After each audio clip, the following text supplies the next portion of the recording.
We go now to our weather coverage, and it's going to be stormy for part of this holiday weekend, and that could make your timing important if you plan on traveling.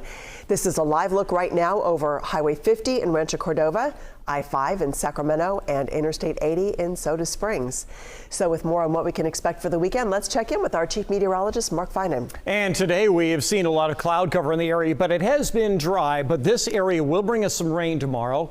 And there's another weather system that should be more robust that'll come in on Sunday night and into the day on Monday. But notice that in between, there are many areas where it's dry, so there will be some dry times this weekend. Let me lay out just how the weekend is going to go. So for Saturday, there'll be some afternoon rain and snow. So use the morning hours to travel through the Sierra, but also to do anything you want in the valley because it'll be cloudy like it was today. But we will start to see some moderate rain in the afternoon and evening. On Sunday, the rain also comes back in the evening, maybe late afternoon in some spots. But that once again leaves the morning. But this will bring a little bit more in the way of wind as well as more rain, especially overnight Sunday and into early Monday.